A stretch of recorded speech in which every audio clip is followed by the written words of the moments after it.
ये पड़ता है कैलाश कैलापीर पर्वत बोलते हैं उसको। फिर ये उनके साथ जो ये डोली वाले देवता नहीं आए, तो ये डोली वाले वहाँ से इन्होंने बहा के लाया ज़बरदस्ती कि चल तू ही देखना, मुझे तो कोई लेना देना नहीं इस दुनियादारी से, मैं तो अपना भजन में बैठा हूँ, तुम अपना जो भी जन कल्याण के कार्य करनी है, किसी के ग्रह शांति, किसी का दोष इत्यादि, इन कामों के लिए इनको साथ में नियुक्त कर रखा है। और आए वहाँ से तो ये 7 भाई हैं, तो एक 7 भाई के मतलब एक तो बड़े वाले भैया तो ये हैं, इनके 7 स्वरूप में से ज्येष्ठ ये हैं, और ये लिंग मूर्ति स्वरूप में भी है, लिंग स्वरूप में भी है। दूसरे भैया इनके ठान गांव में हैं, छोटे वाले। फिर ये एक टटेश्वर महादेव के नाम से भी है, डंखैट गाँव नाम पड़ता है वहाँ का। फिर वहाँ से एक गांव दूसरा पड़ता है पोंटेश्वर गांव, पोंटेश्वर नाम से वहाँ है। फिर 9 गाँव है, 9 गाँव में एक भैया है, उनके 2 भैया साथ ही साथ हैं, रुद्रेश्वर और भद्रेश्वर नाम से 9 गाँव में विख्यात है। इनके पास 2 खतियाँ हैं, मतलब 54 गाँव के अधिष्ठात्री देवता हैं। और ज्येष्ठ तो यही है पूरे क्षेत्र में, मतलब यमुनोत्री क्षेत्र के सबसे ज्येष्ठ देवता यही हैं, शंकर जी का स्वरूप है।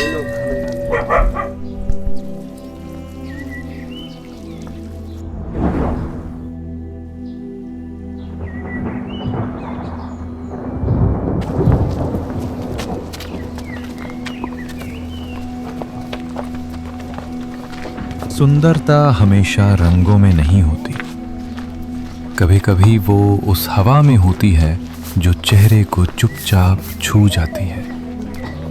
कभी वो उस रोशनी में होती है जो पत्तों के बीच से छनकर जमीन को सुनहरा बना देती है। यहाँ कुछ ज्यादा नहीं है, ना ऊंची इमारतें, ना तेज रफ्तार जिंदगी, लेकिन फिर भी यहाँ जो है वो असली है, साफ है, शांत है। एकदम खड़ी स्टेप चढ़ाई है, ठीक है, स्टेप बाय स्टेप है। तो वहाँ से लोग बच्चे डेली यहाँ पे स्कूल आता है। एक यहाँ पे आप वहाँ ऊपर देख रहे हैं, यहाँ से 3 से 3.5 किलोमीटर का ट्रैक है पूरा। नीचे पहाड़, नीचे से पूरा पहाड़ ऊपर चढ़ना पड़ता है। वहाँ पे भी एक गाँव है जहाँ से बच्चे डेली स्कूल आते हैं। बाकी वो आप वहाँ सामने पे घर देख रहे हैं, वो छोटा सा एक गांव है जिसको पुथेली बोलते हैं। वहाँ से भी बच्चा 1.5 किलोमीटर का ट्रैक करके स्कूल आता है। जैसे ही आ रहे हैं, ये सारे हल्ला से आ रहे हैं। ये हमेशा डेली 2.5 से 3 साढ़े 3 किलोमीटर का ट्रैक है। ये उत्तराखंड है, देवभूमि, हिमालय की गोद में बसी वो जमीन जहां हर सांस में प्रकृति की पूजा होती है। पहाड़ देखने में चुप लगते हैं, लेकिन वो बहुत कुछ कहते हैं।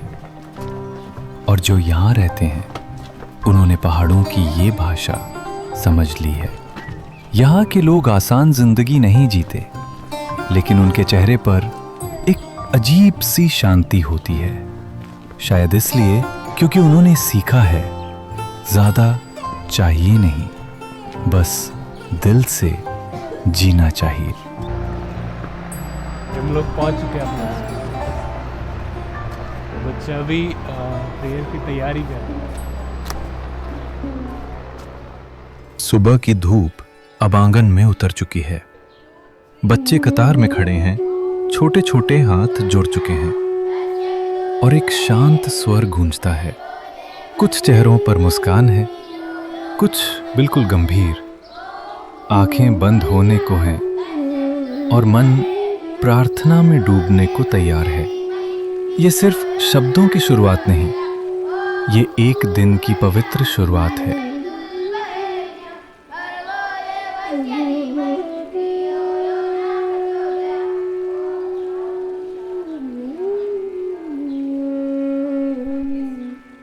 कई बच्चों के लिए स्कूल का सफर एक बस से शुरू होता है, लेकिन पहाड़ों में ये सफर एक चढ़ाई से शुरू होता है, खामोश, कठिन और रोज की तरह नया।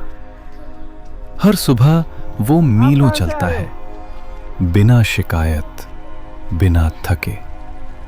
उसके पास बस्ता नहीं है, लेकिन किताबें हैं और उनसे जुड़ी उम्मीदें भी। 3, 4। जब 4 होता है नीचे मुट्ठी बन जाता है, बाकी सब में खुला होता है।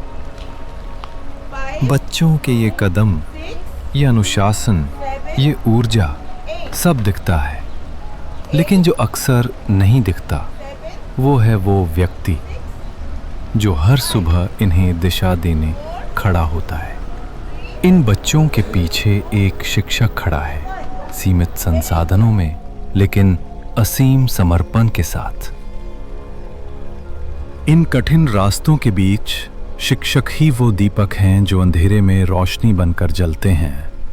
ना सुविधाएं, ना आराम, फिर भी हर दिन हर बच्चा इनके लिए एक वचन होता है। भगवान जगन्नाथ मंदिर सेवा समिति का अध्यक्ष हूँ और यह संस्था की नींव मैंने वर्ष 1980 में रखी थी। 80 से चलाते चलाते आज 2025 हो गया। लगा हूँ जितना मेरे से वो आज तक हमको न क्या। जहाँ जिंदगी हर रोज पहाड़ चढ़ती है, वहाँ शिक्षा एक सपना बन जाती है और ऐसे सपनों को हकीकत में बदलने आते हैं लोग जो शोर नहीं करते, बस काम करते हैं। स्वास्थ्य का कोई साधन था। फिर हमने एक टीम अपने सहयोगियों, अध्यक्ष जी ने इस गांव को सिर्फ एक स्कूल नहीं दिया, उन्होंने इन बच्चों को सीखने का हक दिया, वो हक जो अब तक दूरी, साधन और हालात के बीच खो गया था। कि एक विद्यालय खोला जाए जिससे लोगों का जनहित हो सके। तो जनहित के लिए हमने ये विद्यालय खोला 2001 से लगातार आज 2025 हो गया। मेरा नाम अंजलि है और मैं कक्षा 8 में पढ़ती हूँ और हम वहाँ पे वो गांव कुतनौर से आते हैं। मेरे साथ मेरे छोटे भाई बहन भी आते हैं और यहाँ पर बहुत सारे गांव से बच्चे आते हैं, जैसे कुतनौर, हल्ला, नकोड़ा, कपोला, पाली, बड़ाका, भुठेली से।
ये वो भूमि है जहां हवा भी आरती गुनगुनाती है, जहां हर पर्वत तपस्वियों का मौन धारण किए खड़ा है और जहां नदियां केवल जल नहीं, आशीर्वाद बनकर बहती हैं। यहीं कभी एक भोले योगी ने डेरा डाला था, जिसे संसार महादेव कहता है, पर इस भूमि ने उन्हें परिवार की तरह अपनाया।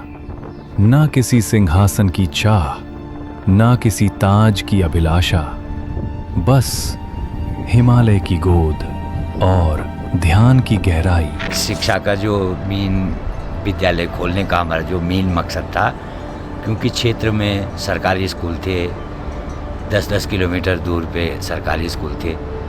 अध्यापक, सरकारी अध्यापकों के हाल तो लोग जानते ही हैं कि 2 दिन आया, 10 दिन विद्यालय बंद रहा, या आए, हाजिर लगाए और चल दिए।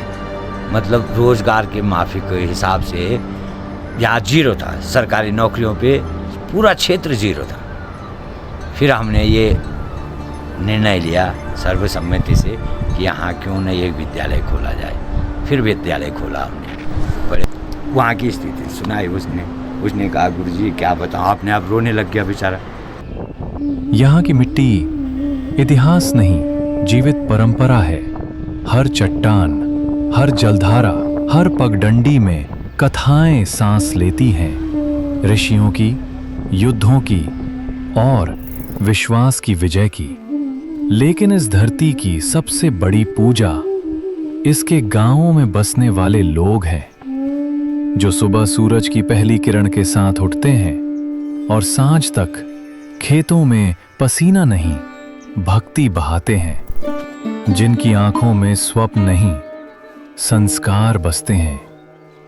वे कम बोलते हैं पर प्रकृति से बात करना जानते हैं। ना उन्हें दिखावे की जरूरत ना भीड़ की, क्योंकि उन्होंने शांति को ओढ़ा है और श्रद्धा को जिया है। यहाँ न आडंबर है न शोर, बस एक सदियों पुरानी मौन भक्ति जो आज भी गूंजती है हर देवालय में, हर घर की तुलसी में। ये वो धरा है जहां हर सांस शिव को समर्पित होती हो।